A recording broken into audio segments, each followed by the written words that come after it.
Begitu Ali bin Abi Thalib menuju ke Madinah mau pulang, Muawiyah sudah ke negeri Syam, sampai berita dari beberapa mata-mata Ali bin Abi Thalib, kalau yang keluar tadi dari kelompok ini yang namanya Khawarij ini, sepanjang jalan pulang ke Irak, ke Khurasan, mereka bunuh-bunuh umat Islam di tengah jalan.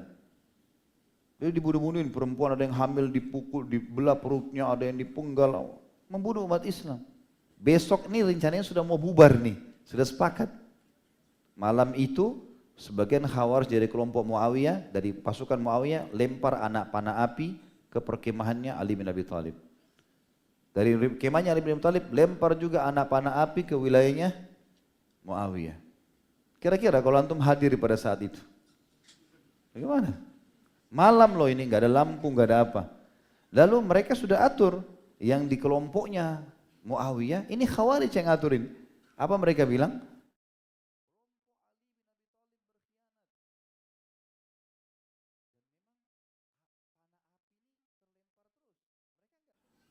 Akan kita lanjutkan insya Allah pada siang ini. Semoga Allah berkahi dengan sahabat yang mulia Muawiyah bin Abi Sufyan radhiyallahu anhuma. Tentu teman-teman membahas manusia ini agak berbeda sedikit dengan membahas umumnya sahabat. Karena cukup banyak orang-orang yang menyudutkan dan menjelekkan nama baik manusia terbaik ini atau manusia yang baik ini tentunya. Dikarenakan dianggap dia memiliki beberapa sejarah tanda kutip yang dianggap kelam oleh sebagian kelompok yang menisbatkan diri pada kaum muslimin, tepatnya kaum Syiah. Tetapi kita hari ini insya Allah akan berusaha, walaupun waktunya cuma 2 jam, untuk membahas kisah histori sahabat yang pernah menjadi penulis wahyu Nabi SAW, sahabat yang telah didoakan secara khusus agar menjadi petunjuk bagi manusia, dan dia pun dapat petunjuk, didoakan agar diampuni dosa-dosanya oleh Nabi SAW, dan juga diberikan isyarat oleh Nabi SAW kalau dia akan jadi pemimpin di salah satu waktu dari hidupnya, dan Nabi SAW sudah titip pesan untuknya agar dia berlaku adil. Manusia yang saudarinya menjadi Ummul Mukminin, Ummu Habibah radhiyallahu anha, berarti dia juga diberikan panggilan dengan paman mukminin. Manusia yang telah menjabat selama 40 tahun pemerintahan, 20 tahun sebagai gubernur dengan keberhasilan dan kesuksesan yang sangat banyak sekali, dan tidak mudah telah memimpin selama 20 tahun sukses, baik dalam jihad, mempertahankan agama, dalam ekonomi, dalam mengambil hati-hati masyarakat dengan memenuhi kebutuhan-kebutuhan mereka, menjenguk yang sakit, membantu yang susah, mendahulukan orang-orang yang tua, dan seterusnya. Dan 20 tahun lagi memimpin sebagai khalifah muslimin. Tentu dengan kedudukan-kedudukan yang besar seperti ini yang diberikan oleh Allah Subhanahu wa taala, maka seseorang tidak akan luput dari hasud dan iri dengkinya orang-orang. Tentu kita tidak akan mengatakan Muawiyah lebih baik dari sahabat yang lain, tapi dia salah satu dari sahabat-sahabat yang pantas untuk dimuliakan karena punya kiprah yang sangat besar.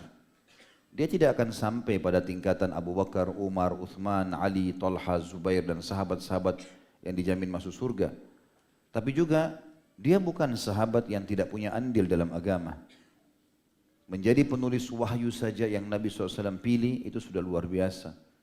Berarti akan ada ayat-ayat Al-Quran yang kita baca yang dipanen pahalanya oleh manusia terbaik atau manusia yang baik ini.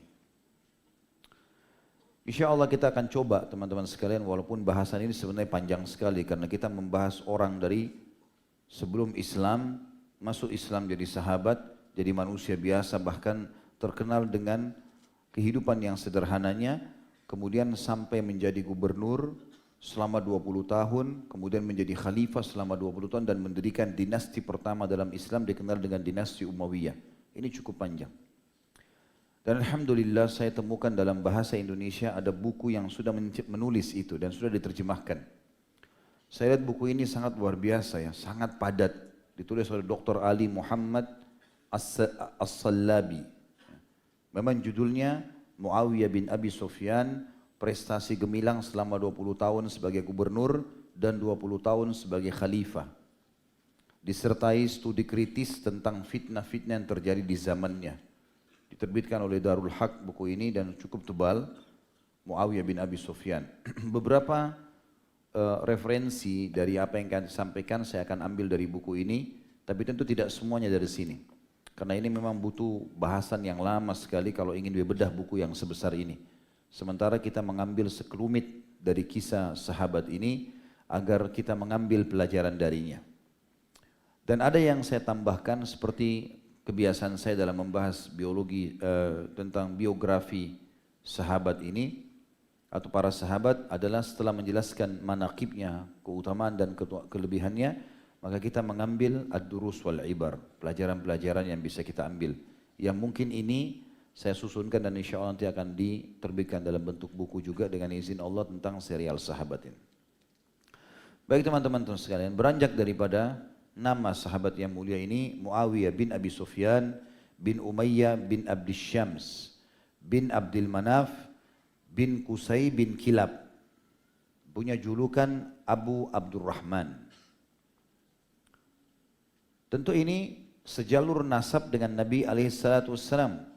Karena Bani Hashim sejalur nasab, ya, bertemu di nasab Qusay bin Kilab. Karena ini akan turun nasab, berarti memang sejalur nasab dengan Nabi SAW. Jadi Bani Umayyah dengan Bani Hashim adalah orang kerabat. Kemudian ayahnya Abu Sufyan yang sudah masyhur awalnya tentu membenci dan memerangi Islam, tapi pembebasan kota Mekah masuk Islam. Dan seluruh anak-anaknya masuk Islam. Abu Sufyan itu dikaruniai Allah SWT beberapa orang anak yang saya temukan nama-namanya di sini adalah ada 7 anak. Dan setahu saya semuanya masuk Islam. Yang pertama Yazid bin Abu Sufyan, ini kakaknya Muawiyah. Dan Yazid ini radhiyallahu anhu yang diangkat oleh Umar bin Khattab, oleh Uthman bin Affan dan Umar bin Khattab untuk menjadi gubernur di negeri Syam sebelum Muawiyah. Nanti setelah dia meninggal baru Muawiyah diangkat. Lalu ada saudaranya lagi Utbah bin Abu Sufyan, ada Ambas bin Abu Sufyan, ada Ummu Habibah binti Abu Sufyan, dan ini adalah istri Nabi SAW, satu-satunya istri Nabi SAW yang paling tinggi mahar yang diberikan dan dinikahi oleh Nabi SAW di negeri yang jauh.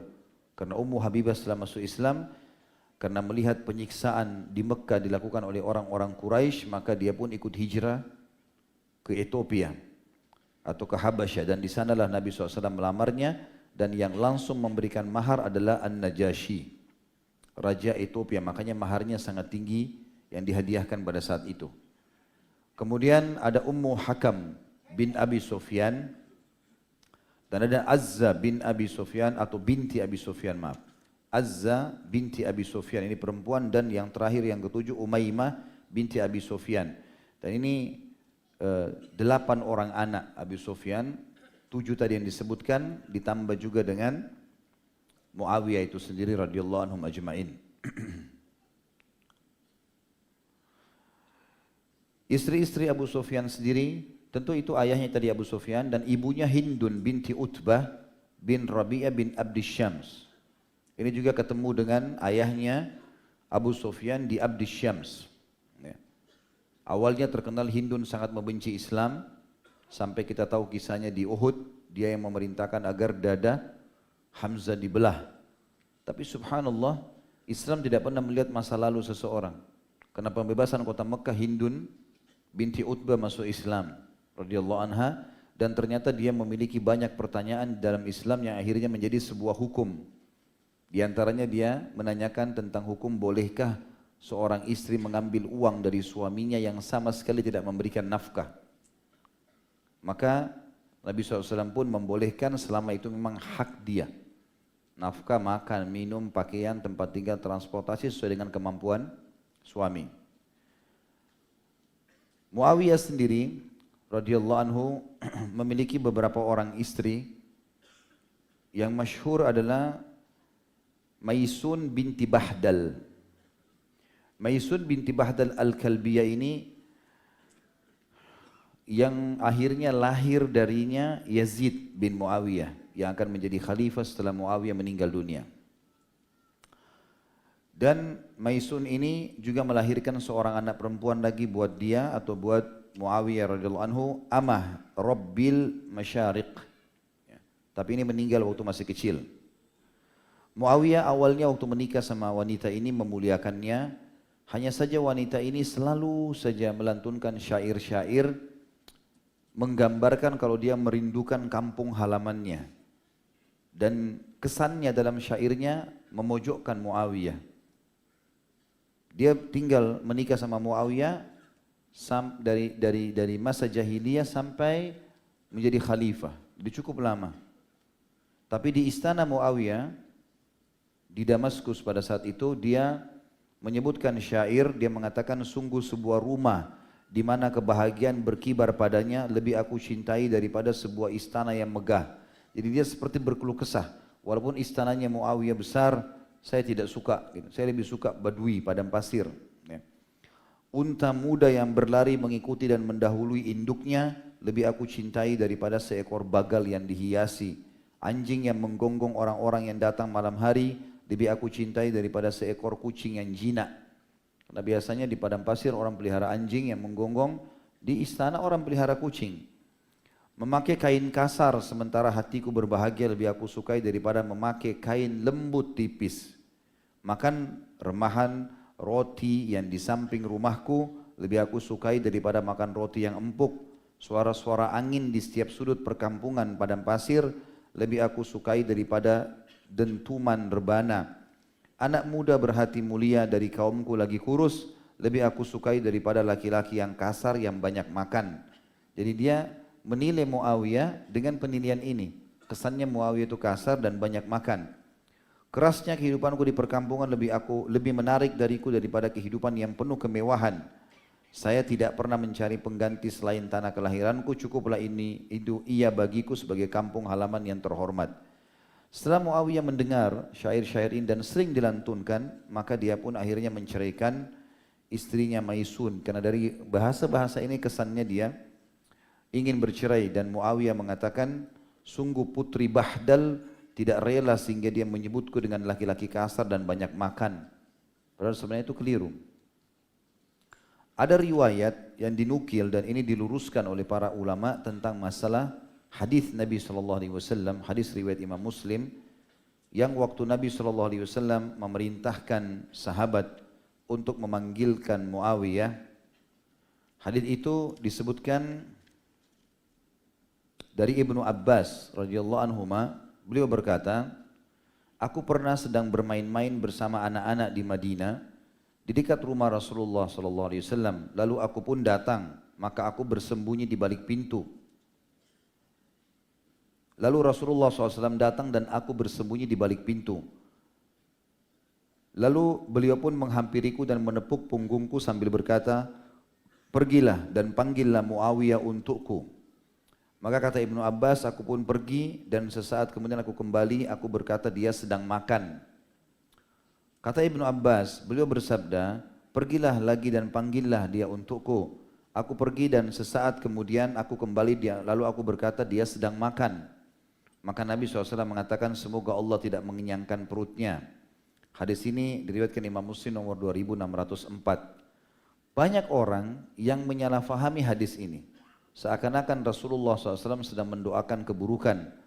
Padahal sebenarnya Imam Nawawi berkata rahimahullah, memberikan kejelasan tentang hadis ini, Muslim memahami dari hadis ini bahwa Muawiyah tidak berhak untuk didoakan dengan doa yang tidak baik. Oleh karena itu beliau memasukkan hadis ini dalam bab ini, maksudnya bab tentang keutamaan Muawiyah.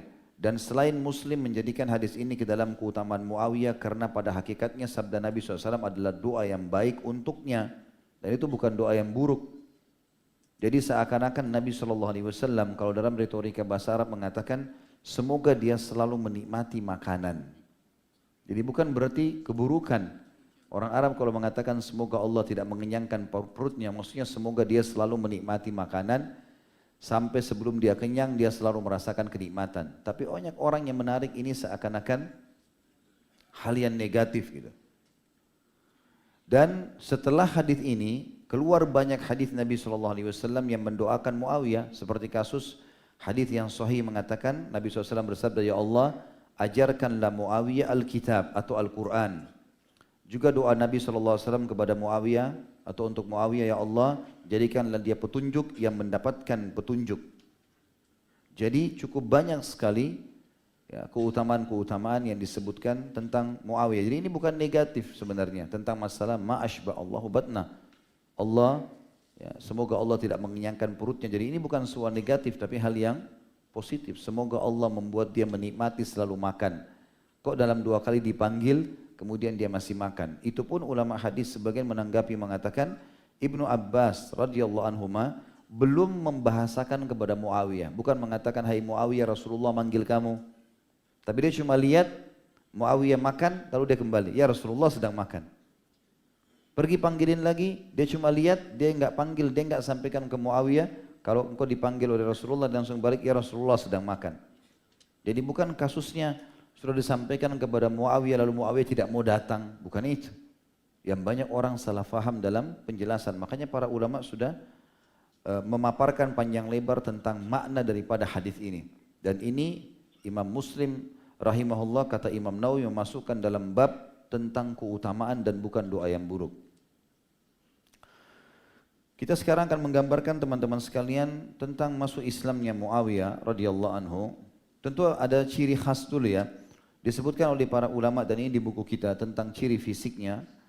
Muawiyah berbadan jangkung, tinggi, ya, dan berpostur tubuh yang kekar, berputih, berkulit putih dan berwajah tampan. Ya. Dan dari kecil ibunya Hindun selalu melatihnya untuk menjadi pemimpin. Di antaranya disebutkan dalam di buku dinukil oleh Ibnu Asakir dalam dan ini diangkat dalam As-Siyar Alam Nubala ya, di jilid 3 halaman 121 bahwasanya pernah Hindun waktu Muawiyah masih kecil berjalan bersama Muawiyah lalu dia jatuh. Pada saat jatuh maka Hindun pun berkata, berdirilah, semoga Allah tidak mengangkatmu. Maka seorang laki-laki Badui melihat lalu berkata, mengapa engkau ucapkan kalimat itu kepada anakmu? Demi Allah menurutku dia akan jadi pemimpin kaumnya. Maka Hindun berkata, semoga Allah tidak mengangkatnya jika hanya menjadi pemimpin kaumnya. Artinya ibunya berharap agar Allah mengangkat dia, kalaupun diangkat derajat yang sangat tinggi. Dan sebagian ulama mengatakan ini bukan mustahil. Ya, kalimat ibu ini bisa menjadi doa sehingga Muawiyah akhirnya menjadi 20 tahun gubernur yang sukses dan 20 tahun juga khalifah yang sukses. Kalau masalah masuk Islamnya disebutkan oleh Imam Az-Zahabi rahimahullah, beliau mengatakan dikatakan Muawiyah masuk Islam mendahului ayahnya di saat Nabi SAW melaksanakan umrah qadha. Ya, jadi di kesepakatan Hudaybiyah terjadi penolakan umrah Nabi SAW oleh Quraisy, nggak boleh umrah. Gitu. Maka kesepakatannya Muslimin boleh umrah tahun depan, Maka umrah tahun depan disilakan dengan umrah qadha, umrah yang mengqadha tahun lalu itu. Dan ini juga menjadi sebuah hukum tentunya. Kalau ada orang pergi umrah, ya, kemudian dia terhalang karena peperangan, karena apalah penyakit tiba-tiba, maka dia boleh menggantikannya di kesempatan yang lain. Pada saat itu Muawiyah membahasakan, Islam telah masuk ke dalam hatiku, maka aku pun akhirnya ya, masuk Islam. Dan Imam Az-Zahabi mengatakan rahimahullah, Muawiyah masuk Islam mendahului ayahnya di saat Nabi SAW melaksanakan umrah qadha, tapi dia tidak menyusul Nabi SAW karena merasa takut pada ayahnya. Dia baru menampakkan keislamannya di tahun terjadinya Fathu Makkah. Ada riwayat yang menjelaskan bahwasanya ketika tahun Hudaybiyah datang, Muawiyah berkata sendiri, dan ini dinukil dalam kitab Siyar Alam Nubala di jilid 3 halaman 122. Kata Muawiyah, ketika tahun Hudaybiyah datang dan orang-orang Mekah menghalang-halangi Rasulullah SAW sehingga beliau tidak masuk ke Masjidil Haram, lalu mereka menulis kesepakatan Hudaybiyah di antara mereka. Saat itulah Islam masuk ke dalam hatiku. Aku menyampaikannya kepada ibuku Hindun, Maka ibuku berkata, jangan menyelisihi ayahmu. Maka aku menyembunyikan keislamanku terlebih dahulu dari ayahku Abu Sufyan. Demi Allah, ketika Rasulullah SAW meninggalkan Hudaybiyah, aku sudah beriman kepada beliau. Beliau masuk Mekah pada umrah qadha, sedangkan aku adalah seorang muslim. Ayahku Abu Sufyan mengetahui bahwasanya aku muslim, maka dia berkata kepadaku pada suatu hari, saudaramu Yazid, kakaknya dia, yang lebih baik darimu. Maksudnya dia anak pertamaku, dia juga anak laki-laki, dia juga punya kedudukan di masyarakat. Lebih baik darimu hai Muawiyah, tapi tetap bersama atau beragama sama denganku. Maka Muawiyah mengatakan, aku pun menjawab, aku tidak melalaikan diri untuk menjadi baik. Artinya aku tetap bakti sama engkau ayah, aku tetap menjadi orang yang engkau kenal dan aku tidak akan mengubah itu. Maka aku menampakkan keislamanku di tahun Fathi Makkah dan Nabi SAW menyambutku dan pada saat itu langsung menjadikanku sebagai penulis wahyu. Muawiyah radhiyallahu anhu pada saat sudah masuk Islam, maka tidak menunggu, beliau langsung mendampingi baginda Nabi alaihi salatu wassalam, mendampingi Nabi alaihi salatu wassalam untuk menimba ilmu langsung dari Nabi SAW, dan Nabi SAW mencintainya karena dia orang yang tulus dalam mengucapkan Islam. Dia sempat menyelisih ayahnya, lalu kemudian karena dia masuk Islam, salah satu faktor kata ulama, Hindun ibunya, ayahnya Abu Sufyan, bahkan saudara dan saudarinya masuk Islam justru karena Muawiyah yang mengajak mereka. Dan Nabi SAW pada saat melihat dia masuk Islam, kemudian dia punya ketulusan, lalu kemudian dia juga bisa tulis baca, lalu Nabi SAW tawarkan dia untuk menulis wahyu yang turun, maka dia pun langsung melakukan dan setiap hari selalu hadir di sebelah Nabi SAW dengan penahnya dan juga kulit yang dia siap untuk pakai sebagai lembaran-lembaran tulisan wahyu. Maka Nabi SAW pada saat melihat itu langsung mendoakan Muawiyah. Disebutkan di dalam hadis riwayat Tirmidzi nomor 3842 dan Ibnu Asakir menyebutkan juga, disahihkan oleh Syekh Al-Albani dalam Sahihul Jami' nomor 1969. Baginda Nabi SAW bersabda kepada Muawiyah, Allahumma ja'alhu hadiyam mahdiya wahdihi wahdi bihi. Dan ini doa yang mulia. Langsung Nabi SAW doakan Muawiyah radhiyallahu anhu. Artinya, ya Allah jadikanlah dia pemberi petunjuk dan diberi petunjuk. Dia jadi penyebab orang dapat hidayah, dia pun juga mendapatkan petunjuk. Dan bimbinglah dia dan bimbinglah manusia dengannya. Dan ini tentu doa yang sangat mulia. Juga Nabi SAW menyebutkan pada saat Muawiyah sudah mulai menulis wahyu-wahyu tersebut, dan Nabi SAW mengecek tulisannya bagus, benar gitu kan, dan penuh dengan ketulusan. Di antara penulis wahyu yang paling rapi tulisannya adalah Muawiyah. Hanya saja beliau radhiyallahu anhu masuk Islamnya di pembebasan kota Mekah. Kalau yang dari awal-awal masuk Islam sudah banyak menulis gitu. Jadi tulisannya mudah difahami, jelas. Maka Nabi SAW membaca doa yang lain lagi buat dia. Riwayat Imam Ahmad di jilid 4 halaman 127. Dan Az-Zahabi mengatakan hadis ini kuat karena ada syahid atau hadis-hadis yang menguatkannya atau hadis pendukungnya yang sangat kuat, apalagi banyak perawinya yang thiqah atau terpercaya. Kata Nabi SAW, Allahumma allim Muawiyatal kitaba wal hisaba wa qihil azab. Ya Allah, ajarkanlah Muawiyah menulis supaya lebih bagus lagi tulisannya, ya, lebih indah, lebih mudah difahami, dan berhitung supaya dia pintar berhitung, serta lindungilah dia dari azab. Dan ini doa yang mulia karena bukan diucapkan oleh sahabat ke sahabat, tapi dari Nabi untuk sahabatnya. Juga Ibnu Umar berkata radhiyallahu anhu atau radhiyallahu anhuma, Muawiyah menulis wahyu untuk Rasulullah sallallahu alaihi wasallam, ya. Dan ini disebutkan dalam kitab As-Siyar Al-Alam Nubala di jilid 3 halaman 123. Al-Arnaud mengatakan rawi-rawinya semuanya thiqah atau terpercaya. Juga Nabi alaihi salatu wassalam pernah, saudaraku seiman, pada suatu hari melihat Muawiyah duduk di depan rumah Nabi SAW dan menunggu untuk menulis wahyu. Wahyu apa nih turun hari ini? Beliau ingin tulis. Maka Nabi SAW pada saat itu melihat ke arah wajah Muawiyah sambil mengucapkan kalimat.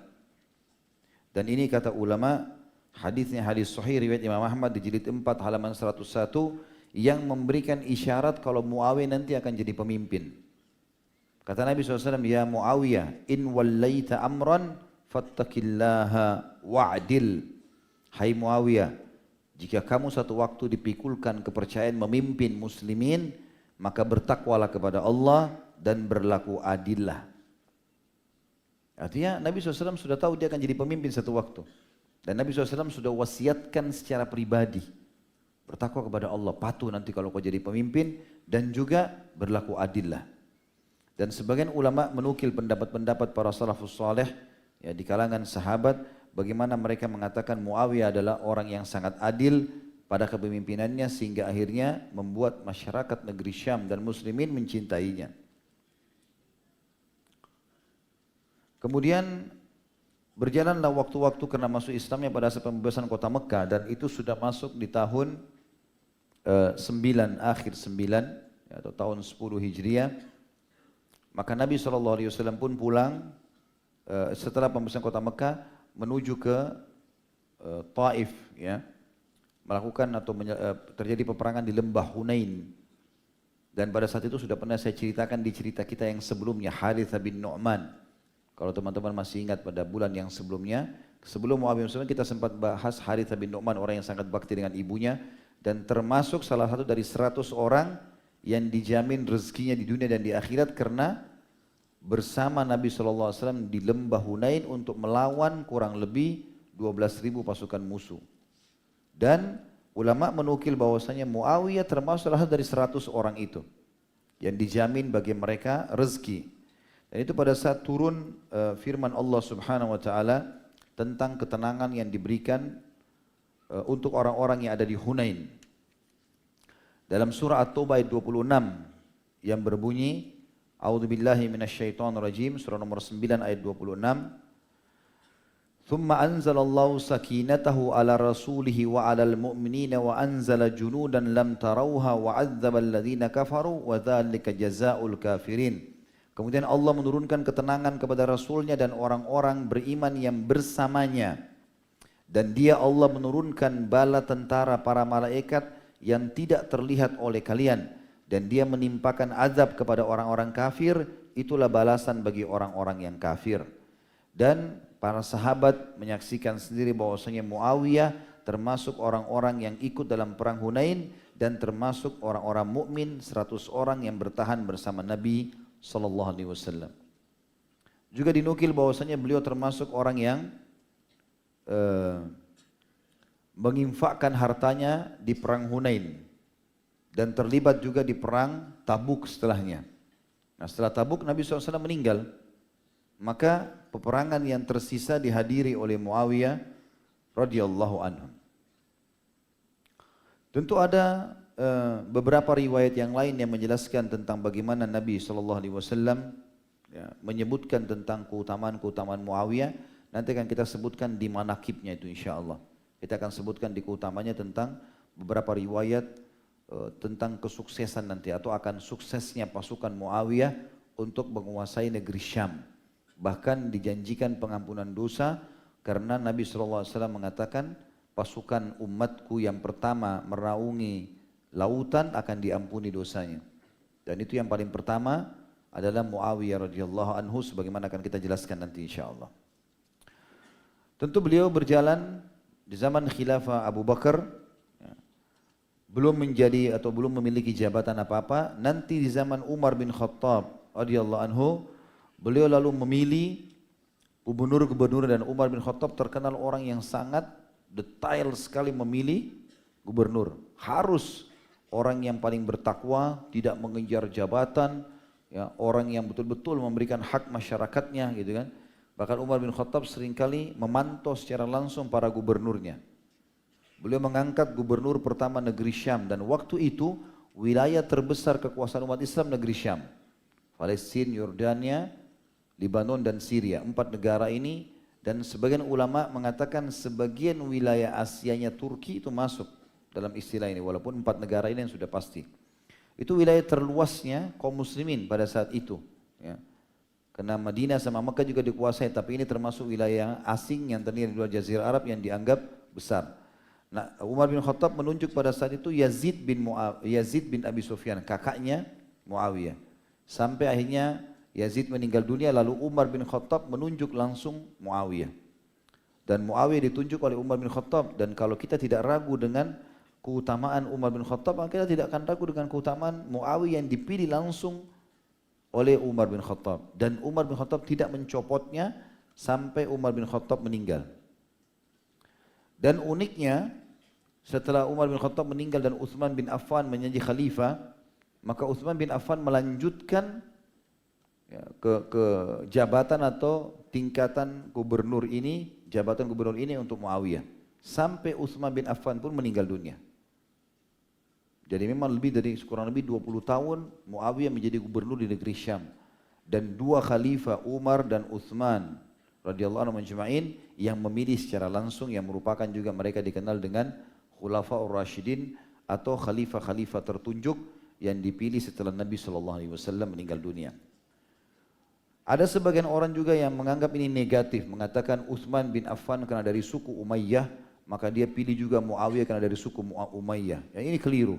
Ini betul-betul menjatuhkan citranya Utsman bin Affan. Padahal Utsman tidak seperti itu orangnya. Dan lebih jauh daripada itu jawabannya adalah yang memilih Muawiyah bukan Utsman, Umar bin Khattab. Utsman cuma melanjutkan penunjukan Umar. Maka hati-hati teman-teman, terutama muslimin yang baru belajar, jangan sampai terbawa dengan fitnah-fitnah yang banyak ditulis dalam buku yang menjatuhkan Utsman bin Affan, Muawiyah bin Abi Sufyan, dan ini salah satu faktor penyebab kita membahas masalah ini. Dan alhamdulillah bahasan kita hari ini melengkapkan bahasan dua khalifah yang dulu kita bahas di awal-awal, Utsman bin Affan dan Ali bin Abi Thalib radhiyallahu anhum ajma'in.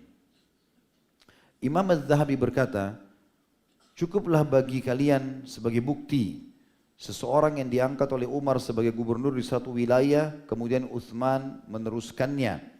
Wilayah yang dipimpin adalah wilayah perbatasan. Lalu dia memimpinnya dengan baik dan menunaikan tugasnya dengan sangat baik. Dia membuat rakyat ridho dengan kedermawanannya dan kebijakannya, sekalipun sebagian dari mereka sesekali menyesalkannya. Muawiyah dikatakan dalam buku-buku sejarah, termasuk buku yang kita bahas ini, Serial Para Sahabat, dinukil, dan ini diambil dari Syiar A'lam Nubala di jilid 3 halaman 133, kalau Muawiyah dicintai oleh seluruh rakyatnya. Dia adalah gubernur Syam selama 20 tahun dan setelahnya menjadi khalifah selama 20 tahun.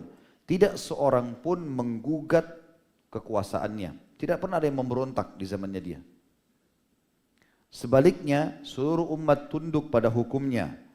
Dia berkuasa atas orang-orang Arab dan orang-orang Ajam. Dia juga menguasai Al-Haramain, Mekah dan Madinah, Mesir, Syam, Irak, Khurasan, Persia, Al-Jazirah, Jazirah Arab, Yaman, Maghrib dan lain-lain. Sebagaimana dinukil dalam Syiar A'lam Nubala ini.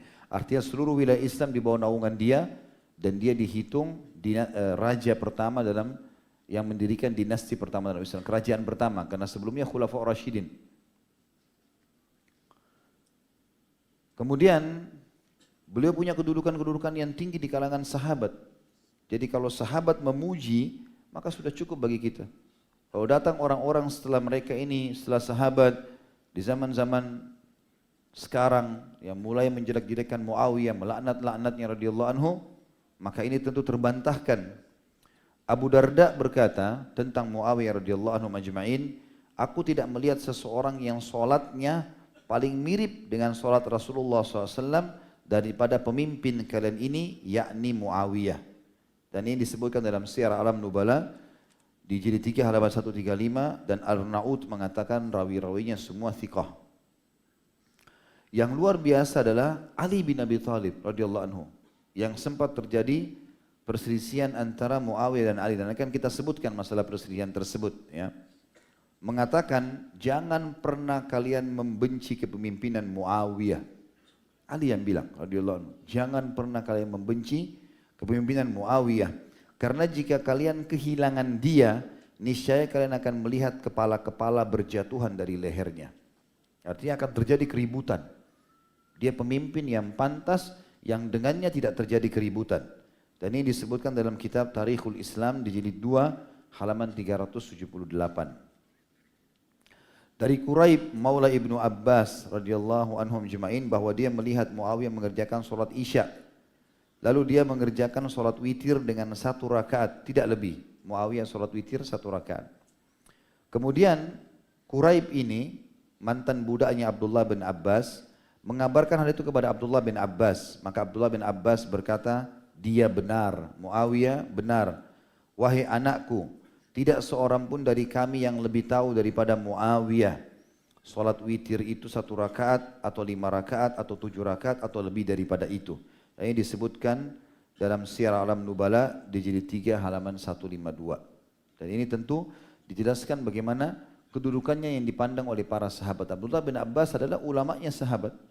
Tidak ada yang pungkiri masalah itu. Karena Nabi SAW pernah menepuk dadanya sambil mendoakan Allahumma faqihu fid din. Ya Allah, buatlah anak ini faham agama. Dan dinukil oleh para sahabat walaupun yang lebih tua mengakui tentang keilmuan Abdullah bin Abbas dan mereka jadikan sebagai rujukan. Maka Abdullah bin Abbas memberikan kesaksian kalau solat witir itu yang paling faham di antara kami adalah Muawiyah bin Abi Sufyan. Dan ini luar biasa berarti. Ini nukilan dari para sahabat. Banyak orang tidak tahu hadis-hadis ini. Tidak tahu bagaimana sahabat membela Muawiyah. Tapi mereka cuma memegang hadis tadi. Ma'ashba Allahu batnah. Allah tidak mengenyangkan perutnya. Itu pun salah faham. Mereka tidak mengerti. Dan ini berat. Dia harus bertemu dengan seorang sahabat Nabi yang jelas-jelas sahabat Nabi ini menulis wahyu. Masuk Islam di zaman Nabi SAW. Nabi doakan kebaikan. Lalu siapa kita mau bicarakan tentang orang ini? Gitu? Ya. Muawiyah terkenal sangat karam, suka sekali berinfak, bersedekah, dermawan sekali orangnya. Banyak sekali dinukil masalah itu, tapi yang paling menonjol adalah dia paling suka ya bersedekah dikeluarkan untuk para ummahatil mukminin. Istri-istri Nabi ridwanullahi alaihim ajmain.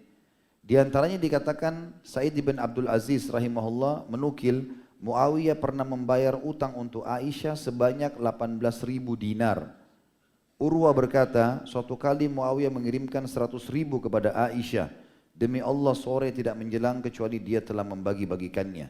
Hadis ini kisah ini disebutkan dalam Syiar Alam Nubala di jilid 3 halaman 154. Dan ini jelas sekali bagaimana ya, beliau sangat dermawan dan ini sebagian kecil tentunya. Cukup banyak kisah tentang kedermawanan termasuk banyaknya bangunan-bangunan yang dibangun di negeri Syam, ya, pembuatan kapal-kapal perang yang tidak luput dari harta-harta pribadi Muawiyah, bukan dari pemerintahan yang murni, ya, ditambah dengan biaya-biaya dari beliau. Sementara jihadnya juga dinukil, sudah jelas dia mengikuti tadi perang Hunain dan dia berinfak dan termasuk dari 100 orang yang dijamin baginya rezeki sebagaimana kisah Harith bin Nu'man yang lalu juga begitu ya.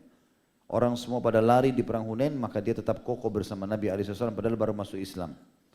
Juga dia menghadiri perang Tabuk ya. Dan Imam Ahmad menukir rahimahullah berkata Kaisariyah ditaklukkan tahun 19 oleh pasukan dipimpin oleh Muawiyah bin Abi Sufyan. Disebutkan dalam Tarikh Dimashq karya Abu Zur'ah di jilid 1 halaman 179. Artinya banyak sekali jasa Muawiyah radhiyallahu anhu yang menaklukkan wilayah-wilayah di sekitar negeri Syam dan mengalahkan setiap serangan-serangan dari pasukan Romawi. Zaid bin Ubaidah rahimahullah berkata Muawiyah menyerang Kubrus tahun 25. Ini juga disebutkan dalam Tarikh Dimashq karya Abu Zur'ah sama jilid 1 halaman 184. Artinya Tarikh Dimashq ini adalah sejarah Damaskus atau Damaskus ibu kota Syria. Di situ disebutkan banyak sekali peperangan-peperangan Muawiyah radhiyallahu anhu pada saat menjadi gubernur dan pada saat jadi khalifah ya di sekitar lokasi tadi. Kita masuk sedikit teman-teman sekalian tentang masalah fitnah yang disebarkan oleh sebagian orang dan ini saya sudah sempat sebutkan pada saat membahas kisah sahabat yang mulia Ali bin Abi Thalib radhiyallahu anhu. Fitnah yang terjadi adalah Ali bin Abi Thalib radhiyallahu anhu pada saat meninggalnya Utsman bin Affan di Madinah, lagi ada di Madinah. Maka pada saat itu, pada saat Ali bin Abi Thalib di Madinah dan beliau sempat dikatakan dalam sebuah riwayat datang menggunakan imamah hitamnya, kemudian menghenuskan pedangnya sambil berkata kepada Utsman, wahai Utsman, perintahkan kepada kami, maka kami akan membelahmu. Maka Utsman mengatakan, bubarlah, saya tidak ingin ada pertumpahan darah di kalangan muslimin. Karena Utsman bin Affan melarang sahabat-sahabat dan orang-orang saleh membelahnya, maka rumahnya dikepung oleh kaum Khawarij. Ada sebabnya, Utsman bin Affan di zaman khilafahnya beliau, sempat ada satu orang masuk yang bernama Abdullah bin Saba. Abdullah bin Saba ini orang Yahudi pura-pura masuk Islam. Begitu historis sejarahnya. Cuma dibolak-balikan oleh orang Syiah seakan-akan ini tokoh masyarakat dan seterusnya.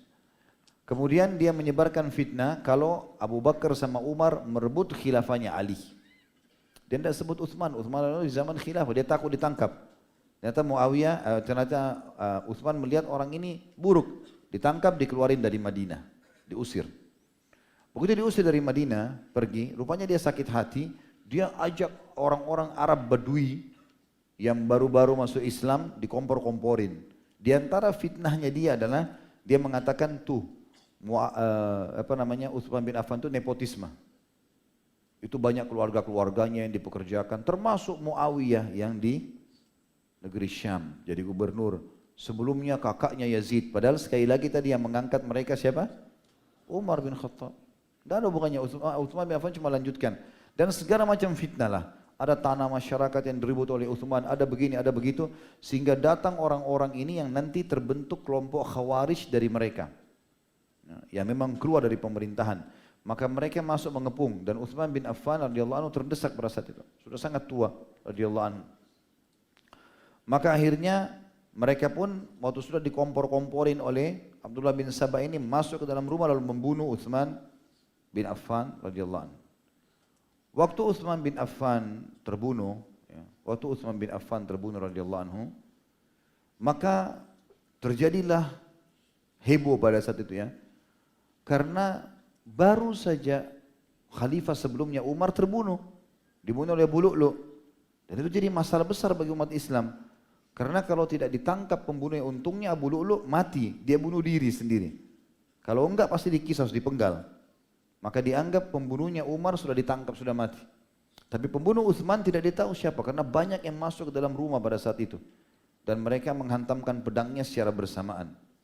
Walaupun banyak fakta-fakta sejarah mengatakan darahnya Utsman bin Affan radhiyallahu anhu tertumpah di ayat Al-Quran dalam surah Al-Baqarah yang kalimatnya fasayakfikahumullah.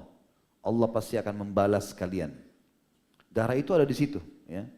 Dan Al-Quran yang dipakai oleh Utsman bin Affan radhiyallahu anhu pada saat sedang mengaji dan darahnya tumpah itu masih ada yang aslinya, disimpan di museum di Turki, ya.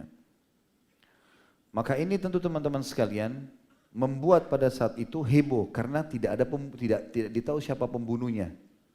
Masyarakat Madinah takut nanti terjadi kekacauan yang lebih besar, maka mereka segera memilih Ali bin Abi Thalib menjadi khalifah. Karena mengingat pilihan Umar bin Khattab setelah Utsman, Ali bin Abi Thalib. Maka diangkatlah Ali bin Abi Thalib. Muawiyah ini zaman dulu tidak ada alat komunikasi kayak kita sekarang. Gak ada handphone, gak bisa orang komunikasi, gak ada email, gak ada segala macam. Orang cara ketemunya kirim utusan, itu pun utusannya kalau selamat hidup sampai ke sana. Kadang-kadang dirampok di tengah jalan, atau dia datang sendiri. Muawiyah ini yang tunjuk dia menjadi gubernur siapa? Utsman bin Affan. Selain daripada itu, Utsman juga sepupunya, sama-sama dari suku Umayyah. Maka ini seperti atasannya dialah. Ali bin Abi Thalib baru dipilih. Maka Muawiyah pun keluar dari negeri Syam dengan tujuan ingin ke Madinah ngomong baik-baik sama Ali. Gitu loh. Apa nih ceritanya? Bagaimana ceritanya nih? Kenapa kok langsung tiba-tiba ada khalifah? Kenapa kok pembunuhnya Utsman gak ditangkap? Gitu. Harus ditangkap, dihukum ini. Jadi tidak terulang lagi. Dan betul ternyata terulang lagi ya. Ali bin Abi Thalib terbunuh juga. Ya kan? Ditusuk juga. Karena pembunuhnya Utsman gak ditangkap waktu itu. Waktu Ali pun radhiyallahu anhu menjadi khalifah, beliau pun belum menemukan mana ini yang membunuh ini, gak tahu siapa gitu. Ya. Intinya Pada saat itu waktu keluar dari negeri Syam, karena dari negeri Syam jalan ke Madinah jauh, sebulan perjalanan. Zaman dulu, itu pun sebulan tuh orang kalau pakai kuda yang tercepat, mirip dengan perjalanan Mekah, negeri Syam yang Abu Jahal sempat kaget Nabi SAW melakukan perjalanan Isra dalam semalam bolak-balik, sementara itu sebulan perjalanan mereka. Dengan pasukan lebih lama, hampir 2 bulan perjalanan. Rupanya orang-orang yang sudah membunuh Utsman bin Affan ini takut, jangan sampai mereka kebuka kentuknya, gitu kan? Maka mereka mengirim surat ke Ali bin Abi Thalib di Madinah dari Irak. Nah, mereka berkumpul di Irak. Mereka ngirim surat, wahai Amir Mukminin Ali bin Abi Thalib gini-gini, kami mendengar informasi Muawiyah keluar dengan pasukannya akan menyerang Madinah karena enggak setuju Anda jadi khalifah. Padahal ini berita bohong, enggak benar ini. Muawiyah keluar bukan untuk itu. Sama sekali enggak ada hubungannya gitu. Maka Ali pun, karena zaman dulu enggak ada komunikasi, jauh jaraknya, maka Ali berjaga-jaga, jangan sampai benar nih. Ali bin Abi Thalib pun bentuk pasukan di Madinah keluar. Ketemulah 2 pasukan di wilayah namanya Siffin. Kan itu. Ketemu di situ. Pada saat ketemu di situ, di wilayah Siffin ini, terjadilah negosiasi. Apa sebabnya keluar, apa sebabnya gini, terjadilah beradu argumen. Intinya Muawiyah minta, hai Ali, tangkap pembunuhnya Utsman. Hukum. Baru saya baiat, gitu loh. Jadi selesaikan ini kasus masalah. Selain dia khalifah dulu yang nunjuk saya jadi gubernur, yang kedua dia juga sepupu saya, gitu kan? Dia juga sahabat Nabi, dia anak mantu Nabi, dia begini, dia begitu sebutkan. Ali bilang baiklah, baiat saya, pastikan kau membaiat saya akan selesaikan itu. Jangan ada wilayah muslimin yang tidak membaiat saya sebagai khalifah. Beri dukungan dulu. Intinya sudah klop nih. Oke? Muawiyah kasih dukungan baiat, Ali tangkap pembunuh. Selesai urusan. Rupanya orang-orang Khawarij tadi ini tahu ini jadi masalah. Nanti akan menjadi kekuatan besar, ketahuan siapa yang membunuh. Apa yang terjadi? Mereka bagi 2. Setengah mereka masuk ke kelompok pasukannya Ali, setengah mereka masuk ke kelompoknya Muawiyah. Besok nih rencananya sudah mau bubar nih, sudah sepakat. Malam itu sebagian Khawarij dari kelompok Muawiyah, dari pasukan Muawiyah lempar anak panah api ke perkemahannya Ali bin Abi Thalib. Dari kemahnya Ali bin Abi Thalib lempar juga anak panah api ke wilayahnya Muawiyah. Kira-kira kalau antum hadir pada saat itu, bagaimana? Malam loh ini, nggak ada lampu, nggak ada apa. Lalu mereka sudah atur yang di kelompoknya Muawiyah, ini Khawarij yang ngaturin. Apa mereka bilang? Kelompok Ali bin Abi Thalib berkhianat. Dan memang panah api ini terlempar terus. Mereka enggak 1-2 kali. Mana kesannya lagi ada serangan. Sampai pasukan yang ada di Muawiyah lihat benar ada serangan dari sana. Malam. Tiba-tiba dari kelompoknya Muawiyah ini juga terus lempar. Ayo kita balas gitu-gitu. Maka yang dari kelompoknya Ali yang Khawarij di sana bilang, kelompoknya Muawiyah berkhianat. Kesannya ini sudah perang. Padahal mereka yang buat fitnah ini. Ini yang terjadi. Ini fakta sejarahnya begitu. Jadi Muawiyah sama Ali bukan mau perang. Kalau mau perang dari hari pertama perang. Ini 3 hari negosiasi. Gak ada peperangan, gak ada apa. Hari terakhir besok sudah mau bubar. Malam itu terjadi keributan. Maka terjadilah serang menyerang satu sama yang lain. Begitu pagi hari dilihat korban banyak. Ali suruh berhenti. Muawiyah juga suruh berhenti pasukannya. Saya mau ketemu. Muawiyah mau ketemu sama Ali. Ketemu sama Ali. Ini apa ini? Kalian nyerang? Enggak pernah. Ada yang suruh perang? Enggak ada. Tanya Muawiyah, kau suruh perang? Enggak. Oh berarti ada masalah nih. Berhenti semuanya. Pada saat itu luar biasanya teman-teman, Muawiyah langsung ambil keputusan, "Hai Ali, aku membaiatmu dan sekarang hari ini aku pulang ke Syam. Selesai, kau khalifah. Tinggal saya amanahkan tangkap pembunuhnya Utsman." Itu saja. Bubarlah. Muawiyah pulang. Di depan pasukan Ali diberhentiin, pulang. Khawarij tadi yang memang maunya ini perang, memang mereka maunya terbunuh ini. Jadi korban akhirnya pembunuh-pembunuh tidak ketahuan. Maka mereka berkata kepada Ali, "Hai Ali, kenapa biarkan Muawiyah pergi? Dia adalah pasukan bughat, pasukan jahat yang keluar dari negeri Syam mau memerangi Anda." Kata Ali, "Saya sudah bicara sama Muawiyah. Enggak ada pasukan bughat, enggak ada niat untuk berperang. Tuntutannya darah Utsman dibalas, itu saja. Dan saya akan lakukan setelah dia membaiat." Lalu mereka angkat Al-Quran sambil mengatakan, hai Ali, engkau tidak berhukum dengan ini. Menganggap Ali bin Abi Thalib tidak berhukum dengan Quran, gitu kan? Maka mereka pun keluar pada saat itu dari pasukan Ali. Maka keluarlah secara resmi istilah Khawarij, khuruj, keluar dari pasukan Ali. Keluar. Ali bin Abi Thalib tidak hiraukan mereka. Sudah selesai, ini pengaco, biarin aja udah. Ali belum tahu kalau pembunuh-pembunuh dari mereka ini. Begitu Ali bin Abi Thalib menuju ke Madinah mau pulang, Muawiyah sudah ke negeri Syam, sampai berita dari beberapa mata-mata Ali bin Abi Thalib, kalau yang keluar tadi dari kelompok ini yang namanya Khawarij ini, sepanjang jalan pulang ke Irak, ke Khurasan, mereka bunuh-bunuh umat Islam di tengah jalan.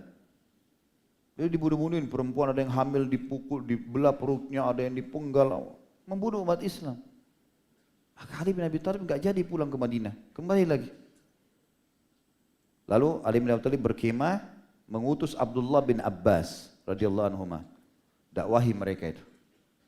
Abdullah bin Abbas datang ke sana, dakwahin, sampaikan, ini keliru, ini begini, sampai banyak di antara mereka yang taubat pada saat itu. Makanya dari sini juga sebagian ulama mengambil sebuah hukum bagaimana pada saat itu Ali bin Abi Thalib tidak langsung memerangi mereka tapi mendakwahi mereka, dan juga tidak memanggil mereka datang ke komunitas Ali bin Abi Thalib agar tidak menjadi fitnah. Kalau orang-orang yang berbuat kejahatan-kejahatan ini punya lisan yang tajam, dia bisa membolak-balikan ayat Al-Quran, bisa jadi fitnah bagi muslimin. Kayak misalnya di majelis begini, kita panggil satu orang Syiah bicara sini. Kalau dia punya retorika yang bagus, antum bisa terpengaruh, oh iya ada benernya ya. Nanti orang bisa begitu. Maka retorika Ali bin Abi Thalib tidak. Kirim Abdullah bin Abbas ke sana. Ulama yang datang sana, silakan berdialog di tempat mereka. Selesai, banyak yang mulai kembali tapi yang lainnya tidak mau. Bahkan mereka buat kekacauan, bunuh-bunuh umat Islam. Oleh Ali bin Abi Thalib dikejar. Di pesisir jalan semua, kalau ditemuin diperangi oleh Ali bin Abi Thalib. Dan Ali bin Abi Thalib menukil hadis, beliau mengatakan, kalau Rasulullah SAW pernah menyebutkan kepadaku, hai Ali, engkau akan bertemu dengan satu kelompok yang engkau akan perangi. Kalau engkau menemukan di dalam pasukan mereka ada laki-laki yang lengannya seperti payudara wanita, kayak tidak ada tulangnya.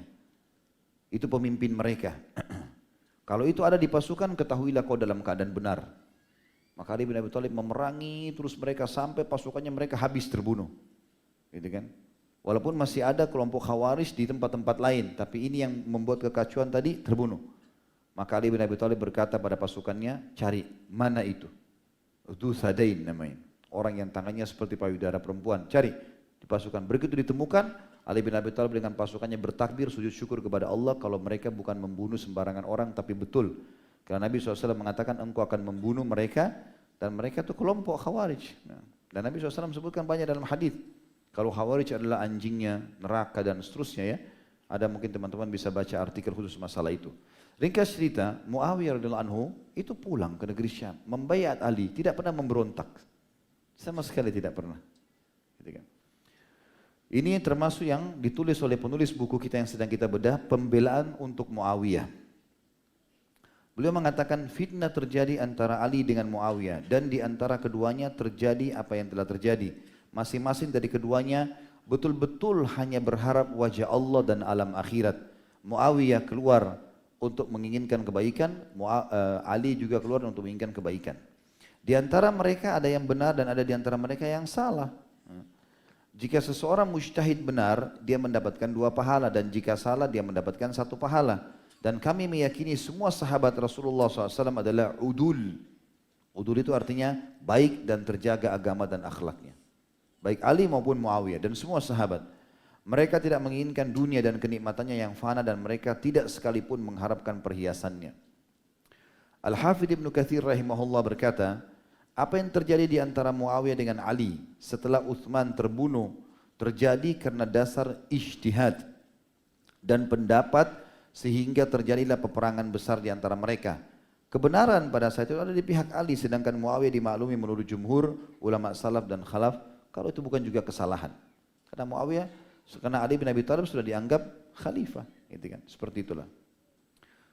Hadis-hadis yang sahih yang menerapkan bahwa kedua kubu adalah muslim Sebagaimana Nabi SAW bersabda, sebagian ulama menarik hadis ini adalah terjadi pada saat perang Siffin dan Nabi SAW sudah sebutkan sebelumnya. Kata Nabi SAW, tamruku marikatum ala khairi furqati muslimin, fayaktuluha adnat ta'ifataini ilal haq. Akan muncul sekelompok pembelok kepada kaum muslimin yang berselisih, maka kelompok tersebut akan dibunuh oleh salah satu kelompok yang lebih dekat pada kebenaran. Kata para ulama hadis, yang dimaksud dengan kelompok pembelok adalah Khawarij yang sengaja mereka mengacaukan antara Muawiyah sama Ali dan akhirnya Ali pun membunuh mereka. Dan pada saat itu Muawiyah kembali ke negeri Syam dan memerangi orang-orang Romawi 2 kali dalam setahun, sekali di musim dingin dan sekali di musim panas. Dia memerintahkan seseorang dari kaumnya untuk memimpin haji, dia sendiri menunaikan haji pada tahun setelahnya gitu, atau tahun 50 dan seterusnya ya. Dalam arti kata, Ali bin Abi Thalib sudah dibaiat, Muawiyah sudah pulang dan berjalan sampai meninggalnya Ali bin Abi Thalib dibunuh oleh seseorang, tentunya Abu Maljam, yang memang masyhur juga dari kelompok Khawarij ya, yang membunuh akhirnya Ali bin Abi Thalib ya. Dan anehnya dia menganggap membunuh Ali bin Abi Thalib adalah sebuah ibadah ya. Allah musta'an, fitnah terjadi ya. Jadi teman-teman berbahaya sekali ya. Ada dosa namanya syahwat, ada dosa namanya syubhat. Kalau dosa syahwat, zina, mencuri, menggibah, ini umumnya pelakunya kata ulama tahu kalau dia buat salah. Jadi tidak sulit untuk taubat, bisa tersentuh secara keimanan taubat. Ada dosa syahwat, ini bahaya. Ada dosa syubhat bagi dia. Dia pikir dirinya benar, padahal salah. Seperti kelompok Khawarij ini. Memikir dirinya benar, mengkafirkan semua orang, menyalahkan semua orang. Ciri-cirinya sudah disebutkan dalam banyak hadis, gitu kan. Maka ini mereka pikir mereka benar. Yang membunuh Ali itu hafal 30 juz Al-Quran. Ya. Sholat malam gak pernah ketinggalan. Dan mereka sepakat itu mau membunuh, yang satu bunuh Ali, yang satu bunuh Muawiyah, yang satu bunuh Amr bin As. Maka yang membunuh Ali bin Abi Thalib di sholat subuh datang, ditusuk Ali bin Abi Thalib. Tapi Ali sudah tahu dan beliau mengatakan, telah disampaikan kepada aku oleh Rasulullah SAW dan ini pasti terjadi, aku akan ditusuk di sini dan akan menetes darah di sini sampai ke sini. Ali bin Abi Thalib sudah disampaikan oleh Nabi SAW akan terjadi terbunuhnya beliau. Tapi jelas teman-teman sekalian, Muawiyah setelah itu, setelah terbunuhnya Ali bin Abi Thalib, terjadi fitnah tentunya, terjadi fitnah lagi. Masyarakat Madinah mengingat kejadian Ali bin Abi Thalib dinobatkan, maka mereka memilih Hasan bin Ali. Ini kayaknya yang paling bijak sekarang anaknya bin Abi Thalib saja, Ali. Karena Ali bin Abi Thalib memang mendidik Hasan menjadi radhiyallahu anhu majma'in seorang pemimpin. Gitu. Yang memang mulia, pintar, gitu kan, dan dijanjikan Nabi SAW sebagai pemimpin anak muda di surga. Maka pada saat itu teman-teman sekalian, Muawiyah keluar lagi dari negeri Syam, tapi niat keluarnya sama waktu awal keluar, waktu menghadapi Ali bin Abi Thalib. Karena zaman dulu tidak ada alat komunikasi, keluar lagi ke Madinah, mau bicara lagi. Ini gimana ceritanya nih? Ali mati dibunuh, sebelumnya Utsman dibunuh, pembunuhan Utsman tidak ketahuan. Pembunuhnya Ali berhasil ditangkap, dihukum. Tapi bagaimana ceritanya nih Hasan jadi khalifah nih? Gitu. Mau dengar, mau tahu ceritanya. Datanglah Muawiyah bin Sufyan sampai tiba di pintu gerbang Madinah. Hasan bersama penduduk Madinah berjaga-jaga, belum terjadi komunikasi. Ada juga pasukan. Begitu kedua pasukan ketemu, Hasan faham masalah ini, radhiyallahu anhu, berakal. Cucu Nabi SAW yang luar biasa keimanannya. Maka dia melihat dan dia mengingat kakeknya waktu berkata, ya, kalau pertanyaan kasih ke sana, kasih ke kameramen, nanti disortir dulu. Dan jangan bertanya dulu, kita masih cerita ini. Antum ganggu konsentrasi saja. Nanti saya lupa riwayatnya. Jangan pakai kertas, jangan nulis. Lihat ke depan dulu. Kita selesaikan dulu baru antum nanya. Lagian untuk aman nanya. Ambil saja ilmunya, amalkan, mati, masuk surga. Gampang sekali. Nanya ini, nanya itu. Apalagi belum selesai. Terus sudah gitu bahas Muawiyah, tanya masalah pernikahan. Tak nyambung nanti. Sampai mana tadi? Hah? Iya. Hasan radhiyallahu anhu melihat ke pasukan. Lalu beliau mengingat sabda kakeknya sallallahu alaihi wasallam waktu melihat Hasan mengatakan anak cucuku ini atau anakku ini adalah tuan, sayyid. Dan semoga Allah menolong dia untuk menyatukan dua pasukan muslimin. Tiba-tiba pada satu Hasan melihat dua pasukan muslimin. Dia pemimpinnya. Di sebelah ada Muawiyah. Tidak niat perang, tapi pasukan sudah ketemu. Ini pakaian perang, ini pakaian perang. Sekarang saya kasih gambaran teman-teman. Ini jelihnya, cerdasnya Hasan radhiyallahu anhu. Kalau misalnya kita jalan 10 orang, saya jalan sama 9 orang di belakang saya, di seberang jalan ada 9 orang, 10 orang juga. Enggak apa-apa, enggak buat apa-apa. Tapi ada satu orang dari orang yang jalan sama saya ambil batu iseng lempar ke sana. Dibalas enggak kira-kira? Dibalas. Dan susah berhentiin. Orang kalau tawuran, satu saja lempar, udah selesai. Susah, butuh waktu, pasti ada korban. Kan gitu. Sekarang Muawiyah tidak niat berperang, baru mau negosiasi. Hasan lihat sudah terbentuk pasukan di belakangnya. Pasukan ini satu orang saja takbir atau lempar panah, habis ceritanya. Kan ribut, muslimin korban gitu kan. Apa kata Hasan? Waktu pas ketemu Muawiyah, saya memberikan kekuasaan pada Muawiyah. Tidak ada peperangan sama sekali. Muawiyah belum menyampaikan maksudnya, maksud datang ini sebenarnya bukan masalah kekuasaan. Memang mau dengar kenapa jadi kekuasaan, tapi tiba-tiba dia silakan ambil kekuasaan. Enggak usah saya jadi kekuasaan. Bahasa lain, kau lebih tua, lebih faham pemimpinan, ambillah. Muawiyah mengatakan baiklah kalau itu keputusannya. Selesai. Maka dikenal pada saat itu dengan Amul Jam'i. Tahun persatuan umat Islam. Gak ada masalah, gak ada yang ribut. Makanya orang-orang Syiah membenci Hasan, padahal itu cucu Nabi SAW. Makanya di sini terbukti kebohongan mereka dalam masalah mencintai Ahlul Bait. Ahli Sunnah wal Jamaah betul-betul mencintai Ahlul Bait. Hasan mereka benci, kenapa Hasan tidak melawan Muawiyah? Kenapa enggak perang? Kenapa mengalah? Kenapa begini? Sementara Husain keluar sampai terbunuh. Itu pun ada histori sendiri, kita juga punya sejarahnya masalah Husain radhiyallahu anhu majma'in gitu kan. Dan Ahli Sunnah wal Jamaah meyakini semuanya itu terjadi dengan hikmah Allah Subhanahu wa taala. Dan yang luar biasa teman-teman, salah satu keturunan Nabi sallallahu alaihi wasallam yang bernama Muhammad bin Idris, Imam Syafi'i rahimahullah. Beliau punya wasiat yang luar biasa. Saya selalu pegangi ini perkataan yang mulia. Dari Quraisy, dari turunan Nabi sallallahu alaihi wasallam dan ulama besar umat Islam. Maka beliau pernah ditanya oleh sebagian orang, sengaja datang ke majelis beliau lalu bertanya, wahai imam, Imam Syafi'i, dia dipanggil imam, kalau kita kiai guru gitu. Wahai imam, bagaimana pendapat anda dengan yang terjadi antara Muawiyah dengan Aisyah dalam perang Unta, dan bagaimana pendapat yang terjadi antara Muawiyah antara Ali dengan Muawiyah di Siffin? Mereka mau dengar pendapat Imam Syafi'i apa, lalu mereka mau sebarin nih ceritanya. Kalau Imam Syafi'i bilang, oh Muawiyah yang salah, nah disebarin. Oh Ali yang salah disebarin. Memang tujuannya mau mengacuin umat Islam nih. Ada kelompok-kelompok begitu subhanallah. Datang di majelis ilmu, datang di tengah muslimin, mau ngacuin saja. Gitu kan. Ciri-cirinya ada saja caranya untuk mengacaukan semuanya. Ya jelas teman-teman sekalian, Imam Syafi'i membaca ayat sambil mengatakan, dan ini 2 kali terulang dalam surah Al-Baqarah. Ayat 134 dan ayat 141. Kalau saya tidak salah ini disebutkan, 2 kali Allah sebutkan. Setelah Allah ceritakan tentang Ibrahim, Ismail, Ishak, nabi-nabi dari Bani Israel, Allah mengatakan, A'udzu billahi minasyaitonir rajim. Tilka ummatun qad khalat. Itu umat-umat yang sudah berlalu. Laha ma kasabat walakum ma kasabtum. Mereka sudah dapat apa yang mereka dapatkan sebagai hasil dari perbuatan mereka.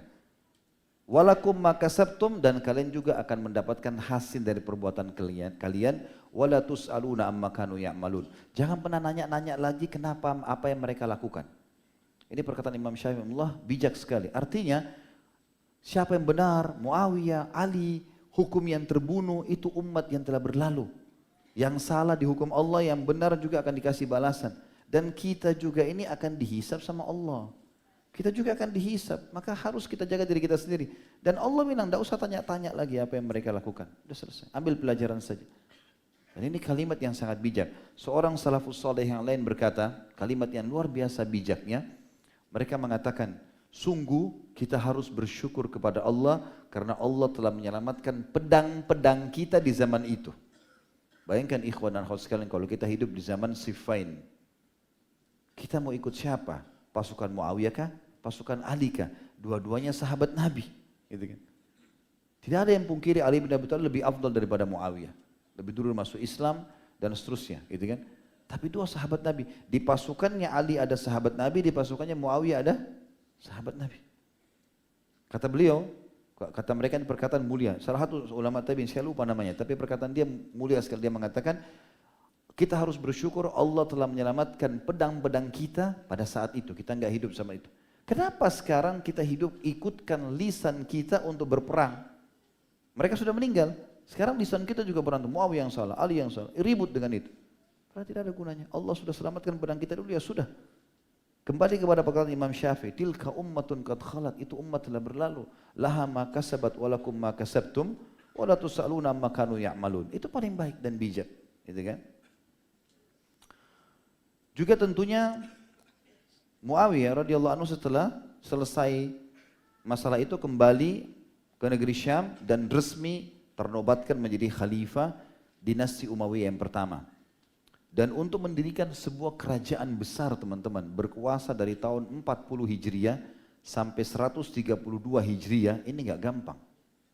Berkuasa. Dan di zaman kerajaan dinasti Umayyah ini ada, tercatat dalam sejarah dari sekian banyak khalifahnya, itu ada 5 khalifah yang punya sejarah emas. Ya. Muawiyah, kemudian Abdul Malik bin Marwan, Sulaiman bin Abdul Malik, Umar bin Abdul Aziz, ya. Ada banyak yang punya pengaruh-pengaruh besar dalam sejarah Islam, dalam histori Islam, dalam jihad. Dan di zaman Umayyah inilah lahir ulama-ulama besar, gitu kan? Ada Imam Malik, Imam Syafi'i, Imam Ahmad, Imam Abu Hanifah di zaman ini, di zaman dinasti Umayyah ini. Generasi yang sudah Nabi SAW katakan sebaik-baik generasi-generasiku para sahabat dan generasi sesudahku, dinasti Umayyah itu. Dan dinasti yang dan generasi yang sudahnya, dinasti Abbasiyah. Disebutkan itu, bahwasanya mereka terbaik. Dan dinasti Abbasiyah juga lahirlah para ulama-ulama hadis, Bukhari, Muslim, Abu Dawud, Tirmidzi, Ibnu Majah, Nasai, seterusnya ini di zaman-zaman itu semuanya. Dan ini hal yang mesti kita buka pandangan mata kita teman-teman sekalian. Dan juga yang disoroti tentang masalah fitnah yang terkena pada Muawiyah adalah bagaimana dia menulis wasiat pada saat mau meninggal untuk menunjuk Yazid, anaknya, menjadi khalifah. Sebagian ulama di antara sahabat ada yang menegur itu. Abdullah bin Umar, Abdullah Abbas, kenapa harus pilih Yazid? Tapi ulama yang lain menjelaskan, Muawiyah sempat menjawab, karena pemerintahan pusat waktu itu ada di negeri Syam. Ibu kota Islam di negeri Syam. 20 tahun Muawiyah dari tahun 40 Hijriah sampai tahun 60 Hijriah menjadi khalifah, aman, tentram, gak ada apa-apa. Dan yang selalu mendampingi Muawiyah, yang menjadi tangan kanannya Yazid. Maka Muawiyah itu berijtihad menganggap yang paling pantas ganti dia Yazid, karena yang paling faham. Jadi tidak terlalu terjadi jenjang yang besar kalau dia digantikan. Itu ijtihadnya Muawiyah radhiyallahu anhu. Jadi bukan maksud hanya untuk anaknya saja diangkat, seperti banyak orang menukil negatifnya ini. Padahal Muawiyah radhiyallahu anhu punya tujuan-tujuan. Terlebih lagi, dikatakan bahwasanya ada hadis yang sahih. Hadis ini tentu teman-teman disebutkan oleh Ibnu Hajar, disebutkan dalam kitab beliau Al-Bidayah wan Nihayah di jilid 5 halaman 629 630. Yang hadis ini berbunyi kata Nabi SAW, awwalu jaishin yagzu Konstantinia maghfurun lahum. Pasukan yang pertama menyerang Konstantinia diampuni dosa-dosanya. Dan Imam Az-Zahabi mengatakan, kami memuji Allah atas keselamatan. Dia telah menghidupkan kita di zaman di mana kebenaran telah diketahui. Kita jadi tahu, oh siapa yang benar, siapa yang salah, bagaimana sejarahnya. Kayak sekarang teman-teman dengar dari saya ini. Apa yang terjadi pada kedua kubu telah terbuka dengan jelas dan kita mengetahui alasan masing-masing kubu. Kita menyadari, maka kita memaklumi, memohon ampun dan mencintai secara berimbang. Kami memohon kepada Allah semoga Dia berkenan merahmati para pemberontak dengan takwil, maksudnya di sini terjemahan pemberontak kurang tepat ya. Dengan pasukan pada saat itu Muawiyah yang meminta atau mentakwilkan ya, atau menanyakan tentang masalah kenapa Utsman bin Affan tidak ditangkap pembunuhnya. Dan juga kami kalaupun itu salah memohon ampun untuknya. Kami berkata seperti yang diajarkan oleh Allah Tuhan kami dalam surah Al-Hasyr ayat 10. A'udzu billahi minasyaitonir rajim. Rabbana ighfir lana wa li ikhwani alladziina sabaquna bil iman wa la taj'al fi qulubina ghillan lil ladzina amanu. Wahai Rabb kami, ampunilah kami dan saudara-saudara kami yang telah beriman sebelum kami, dan janganlah engkau jadikan dalam hati kami kebencian kepada orang-orang yang beriman. Kami juga menyatakan semoga Allah meridhai para sahabat yang tidak terlibat dalam salah satu dari dua kelompok tersebut, seperti Sa'ad bin Abi Waqqas, Abdullah bin Umar, Muhammad bin Maslamah, Sa'id bin Zaid dan beberapa sahabat Nabi yang lain. Kami berlepas diri dari Khawarij, para pembelok yang telah memerangi Ali dan juga mengkafirkan kedua kelompok. Khawarij mengkafirkan Ali, mengkafirkan Muawiyah. Khawarij adalah anjing-anjing neraka, kata Imam Az-Zahabi ini ya. Mereka membelok dari agama, sekalipun begitu kami tidak memastikan mereka kekal dalam api neraka, seperti kami memastikan untuk para penyembah berhala dan kaum salib. Ya. Ini disebutkan dalam Syiar Alam Nubala jilid 3 halaman 128. Maksudnya Imam Az-Zahabi mengatakan, kami yakin Khawarij kelompok yang pendosa besar. Tapi kami tidak yakin, kami belum mengatakan mereka akan kekal di api neraka seperti orang kafir. Maksudnya kami tidak mengkafirkan Khawarij itu. Tapi kami mengatakan mereka akan disiksa di neraka. Beda dengan keyakinan kami terhadap penyembah berhala dan juga para penyembah salib. Karena itu jelas mereka menyembah berhala-berhala tersebut. Az-Zahabi juga rahimahullah mengatakan menanggapi fitnah yang terjadi antara Ali dan Muawiyah radhiyallahu anhu majma'in, dia berkata, jalan kami adalah menahan diri dan memohon ampunan kepada Allah untuk para sahabat. Kami tidak menyukai perselisihan di antara mereka dan kami berlindung kepada Allah darinya, serta kami mencintai Amir Mukminin Ali bin Abi Thalib. Artinya kami cintai semua, kami yakin dan kami akui khilafahnya Ali sebagaimana Muawiyah meyakini masalah itu. Az-Zahabi juga berkata tentang Muawiyah radhiyallahu anhu, dia termasuk raja terbaik di mana keadilan mereka mendominasi kezaliman mereka. Sekalipun dia tidak selamat dari hal-hal yang mengundang kritikan, dan semoga Allah memaafkan semua itu. Dalam Syiar Alam Nubala jilid 3 halaman 39. Tentu ini semua adalah kronologis kisah yang kita sampaikan. Nanti kita akan masuk ke bahasan kita masalah keutamaan atau manaqib Muawiyah. Kita akan lengkapkan apa yang kita jelaskan tadi. Berikut juga kita akan masuk insyaAllah ke Ad-Durus wal Ibar. Muawiyah pada saat berbaring di ranjang kematiannya, dinukil dari Muhammad bin Sirin rahimahullah, seorang ulama tabi'in yang masyhur, ketika ajal hendak menjemput Muawiyah, dia meletakkan pipinya di tanah, kemudian dia membalik wajahnya dan meletakkan pipinya yang lain sementara dia menangis dan berkata, artinya dia letakkan tidur di tanah, pipi kanannya kena tanah, kemudian dia balik lagi, pipi kirinya juga kena tanah. Lalu dia berkata, ya Allah, sesungguhnya engkau telah berfirman dalam kitabmu, A'udzu billahi minasyaitonir rajim. Innallaha la yaghfiru an yushraka bihi wa yaghfiru ma duna dzalika liman yasha. Sesungguhnya Allah tidak mengampuni dosa-dosa mempersekutukan atau syirik kepadanya, dan dia mengampuni dosa yang selain syirik itu bagi siapa yang dia kehendaki. Dalam surah An-Nisa ayat 48. Maka dia mengatakan setelah baca firman Allah ini, ya Allah, masukkanlah aku ke dalam mereka yang engkau kehendaki untuk engkau ampuni. Ini disebutkan dalam Bidayah wan Nihayah di jilid 5 halaman 647. Dari Ibnu Abbas radhiyallahu anhu dia berkata, manakala ajal datang kepada Muawiyah, dia berkata, aku pernah bersama Rasulullah SAW di Bukit Safa. Aku mengambil ujung anak panah yang tajam, lalu aku mengambil atau memotong sebagian dari rambut beliau. Ia sekarang ada di tempat ini dan tempat ini. Jika aku mati, ambillah rambut tersebut dan sumpallah ia ke mulut dan hidungku. Ini disebutkan rawi-rawinya thiqah atau terpercaya. Dan ini juga pemotongan rambut Nabi SAW oleh Muawiyah pada saat lagi di Safa setelah selesai melakukan sa'inya, diriwayatkan secara sahih oleh Imam Bukhari jilid 3 halaman 448, 449 dan Imam Muslim di nomor hadis 1246. Dan ini juga menandakan bahwasanya Muawiyah sangat dekat dengan Nabi SAW karena beliau tidak sembarangan menyuruh sahabat untuk memotong rambutnya. Ya. Kemudian riwayat yang lain dikatakan dari Abu Ala bin Maimun bin Mihran dari ayahnya bahwa Muawiyah berwasiat pada saat akan meninggal, Dia mengatakan, aku membantu Rasulullah SAW berwudu, lalu beliau melepaskan bajunya dan memberikannya kepadaku. Lalu aku mengangkatnya dan aku menyimpan sisa potongan kuku beliau. Jika aku mati, pakaikanlah pakaian tersebut pada kulitku dan tumpukanlah potongan kuku itu, lalu letakkan di mataku. Semoga Allah merahmatiku karena keberkahannya.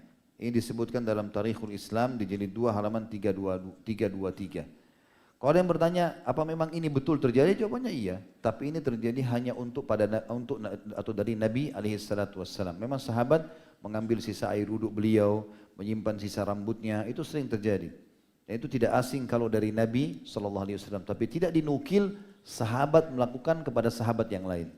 Seperti itu Abu Bakar meninggal atau Umar meninggal, tidak pernah ada dinukil disimpan rambutnya atau diambil pakainya, tidak pernah. Tapi dari Nabi SAW ini sering terjadi. Tapi ini sahabat faham kalau itu khusus untuk Nabi SAW. Jelas ini? Cuma 3 orang yang faham.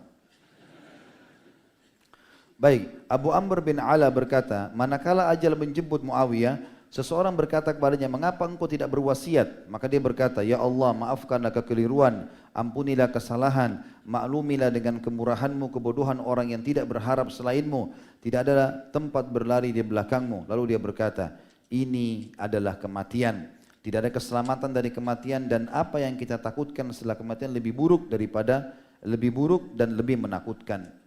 Jadi artinya ini wasiat saya, kalau kalian mau benar-benar faham, hati-hatilah, persiapkan diri sebelum mati. Lalu kemudian Muawiyah radhiyallahu anhu menghembuskan nafas terakhirnya berhubungan dengan atau setelah menyebutkan wasiat tadi.